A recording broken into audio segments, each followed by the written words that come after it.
Advocate Bhudev Mahananda का अभिवादन स्वीकार कीजिए। साथियों, आप देख रहे हैं voice of people, voice of Bahujan. अभी तक आप हमारा चैनल को सब्सक्राइब नहीं किए तो काइंडली सब्सक्राइब कीजिए और बेल का आइकन जरूर दबाइए। साथियों, जब इलेक्शन डिक्लेयर हुआ भारतवर्ष में, भारत में दो गठबंधन बना, एक एनडीए गठबंधन और एक इंडिया गठबंधन। एनडीए गठबंधन में 40 से ज्यादा पॉलिटिकल पार्टी मिलकर इलेक्शन लड़े और इंडिया गठबंधन में 48 से ज्यादा पॉलिटिकल पार्टी मिलकर इलेक्शन लड़े।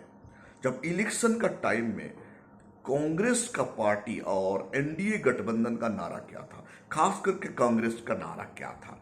Social justice. सोशल जस्टिस का बात ये कह रहा था, रिजर्वेशन को सुरक्षा देने के लिए बात कह रहा था और ये भी कह रहे थे एनडीए गठबंधन में अखिलेश यादव जी और राहुल गांधी जी, संविधान खतरे में है, संविधान को बचाना है।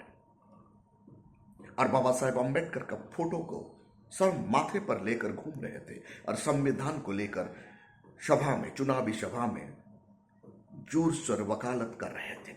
बहुजन समाज ऐसे बातों में, चिकने चिकने बातों में फंस गया और उत्तर प्रदेश में कांग्रेस अपना स्थिति को जाहिर कर दिया। जो कांग्रेस 1990 से आज तक वहां उभर नहीं पा रहा था, इस साल संविधान बचाने की नारा देकर, लोगों को ठग कर कैसे वहां अपना स्थिति जाहिर किया और 5 से 7 से ज्यादा सीट अपने खाता में ले गया। ये कैसे संभव हुआ? यह संभव हुआ है बहुजन समाज का लोगों को संविधान बदलने की बात रखकर और डराकर, यानी लोगों का सेंस के साथ खिलवाड़ किया गया। लेकिन अब इलेक्शन खत्म हो गया। जब तक इलेक्शन चल रहा था तब तक कांग्रेस सोशल जस्टिस, संविधान, आरक्षण, रिजर्वेशन, जाति जनगणना या ना जाने कितना सोशल जस्टिस, कितने बात बोल रहा था चुनाव सभा में और बहुजन समाज का दिल में घुसने के लिए कोशिश कर रहा था। भोले वाले बहुजन समाज उत्तर प्रदेश से लेकर भारत का हर कोना में अपना व्यू चेंज कर दिए है। जो दादा साहब कांसीराम दिन रात मेहनत करके कांग्रेस से बहुजन समाज को आजादी दिलाई थी और आजादी का साथ अपना पार्टी में वोट देते थे, लेकिन लास्ट में बीजेपी को दिखाकर, संविधान खतरे में बताकर, सोशल जस्टिस का नारा देकर भारत में घूम घूम कर आपका राहुल गांधी जी लोगों को कैसे ठगे हैं। इलेक्शन खत्म होने के बाद अब सामने आ चुका है, कांग्रेस अपना रंग बदल दिया है। साथियों, इलेक्शन पहले कांग्रेस एक कह रहा था दलित प्रधानमंत्री बनेगा। जब इलेक्शन खत्म हो गया, विरोधी दल का नेता और इंडिया का अध्यक्ष कौन बनेगा, मुखिया कौन बनेगा, सोनिया गांधी को चूज किया गया और विपक्ष में राहुल गांधी को चुना गया। कहां है यहां शेड्यूल कास्ट? कहां है शेड्यूल ट्राइब? कोई भी शेड्यूल ट्राइब को अध्यक्ष रूप में रखा नहीं गया। जब कांग्रेस संकट में आता है तब बहुजन समाज का इस्तेमाल करना जानता है। इंदिरा गांधी जब कांग्रेस को कमजोर कर दी तब बाबू जगजीवन राम को पोस्टर बॉय की तरह यूज किया गया और जब पीएम होने की बात आई तो बाबू जगजीवन राम को उखाड़ कर फेंक दिया गया। मतलब वहां कैसे गांधी परिवार दलितों को ठगे थे। अब 2024 इलेक्शन में भी दलितों को ठगा गया है, बहुजनों को ठगा गया है। खड़गेश जी को अध्यक्ष पद से रखा नहीं गया, ना सदन में ओपोजिशन लीडर रखा गया, ना इंडिया गठबंधन का मुखिया बनाया गया। इसमें पता चलता है कितना दलित विरोधी मानसिकता है कांग्रेस।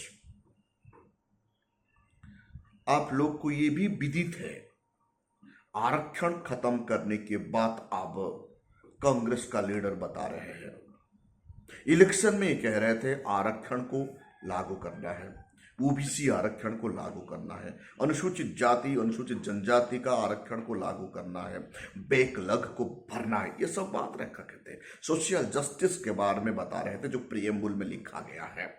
जो आर्टिकल 14 में लिखा गया है। लेकिन आज कांग्रेस का एक नेता वरुण पुरोहित रिपब्लिक भारत चैनल को ये बताते हैं कि आरक्षण खत्म करने के ही पड़ेगा, यानी आरक्षण खत्म कर देना पड़ेगा और आरक्षण जरूरत नहीं है। क्या कांग्रेसियों का दो मुंह चेहरा है?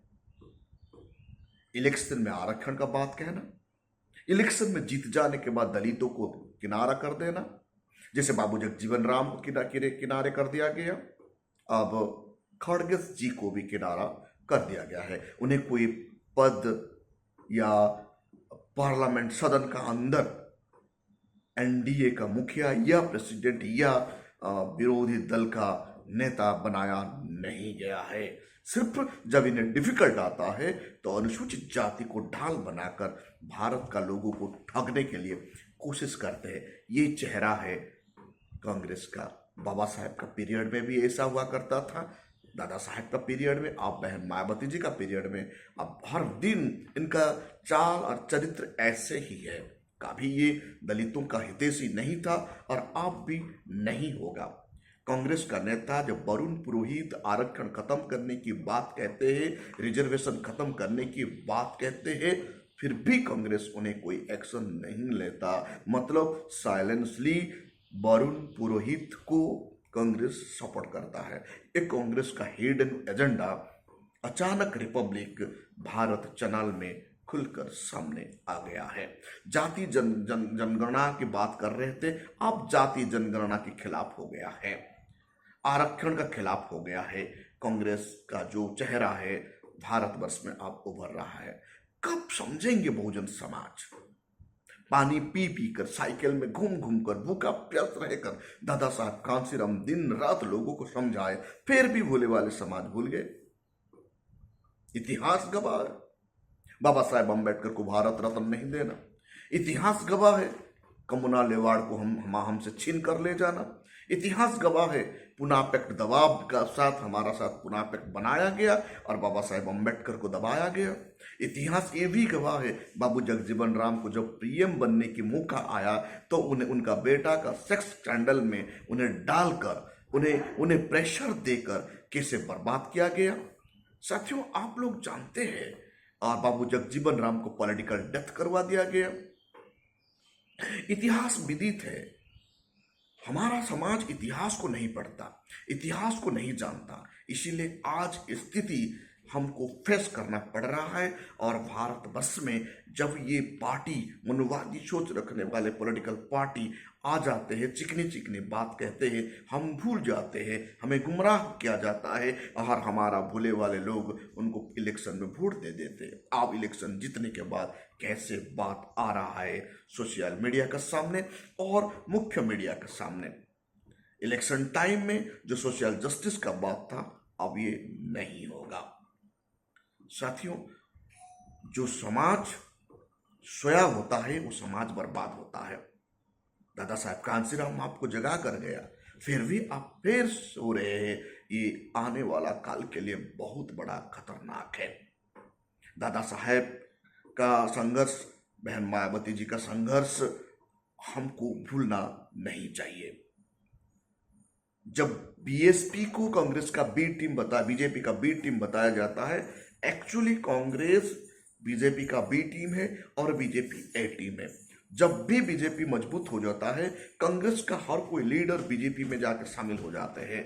जब भी कांग्रेस मजबूत होता है, बीजेपी का हर लीडर कांग्रेस में शामिल हो जाते हैं और इन दोनों मिलकर भारत को शासन करते हैं।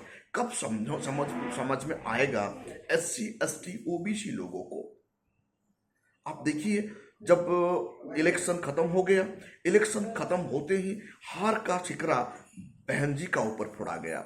ये बताया गया है बीजेपी उत्तर प्रदेश में इसीलिए जीता कि बहुजन समाज पार्टी के वजह से।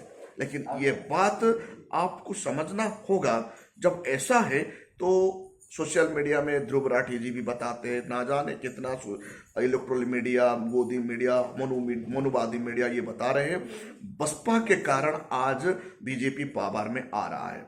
हम ये पूछना चाहते हैं, आम आदमी पार्टी दिल्ली में कंटेस्ट किया, 0 क्यों हो गया? आम आदमी पार्टी के कारण दिल्ली में बीजेपी जीता है। ऐसे ही कांग्रेस के कारण एमपी में बीजेपी जीता है, क्योंकि एमपी में बीजेपी 0 पर है। ऐसे ही उड़ीसा में कांग्रेस के कारण बीजेपी को 20 सीट मिला है। ये क्लियर कट होता है। ये बात कभी भी मनुवादी मीडिया लोगों को नहीं बताएंगे। 8 से ज्यादा स्टेट में कांग्रेस 0 है। आज 8 स्टेट में कांग्रेस गठबंधन का साथ लड़ता तो बीजेपी हार जाता। ऐसे उड़ीसा में जब कांग्रेस गठबंधन का साथ लड़ता तो बीजेपी हार जाता। उड़ीसा में 20 सीट बीजेपी इसीलिए ले पाया है, कांग्रेस बीजेपी का बी टीम है। और भारत का 8 स्टेट में भी कांग्रेस बीजेपी का बी टीम है। इसीलिए ये बात कोई भी गोदी मीडिया नहीं बताएगा, क्योंकि बीजेपी ही कांग्रेस है, कांग्रेस ही बीजेपी है। दोनों एक नागनाथ है, एक सांपनाथ है। बहुजन समाज को गुमराह करना, बहुजन समाज को बसपा के खिलाफ बगावत कराने के लिए ऐसे नैरेटिव गढ़ा जाता है ताकि बसपा आने वाले कल खत्म हो जाए। बसपा खत्म हो जाने से ये लोग अपने मनमानी में बहुजन समाज का वोट को छोटे छोटे टुकड़े करके अपना खेल खेलेंगे और बहुजन समाज फिर सड़क पर आ जाएगा। हे भोले वाले बहुजन समाज, पॉलिटिकल कंस्पिरेसी को समझना बहुत जरूरी है। वॉल्यूम 17 पार्ट 3 में बाबा साहेब अम्बेडकर कहते हैं, भारत का बहुजन समाज को, शेड्यूल कास्ट शेड्यूल ट्राइब लोगों को पॉलिटिकल कंस्पिरेसी को समझना है। हमारा लोगों को पॉलिटिकल कंस्पिरेसी में कैसे मनुवादी लोग फंसाते हैं।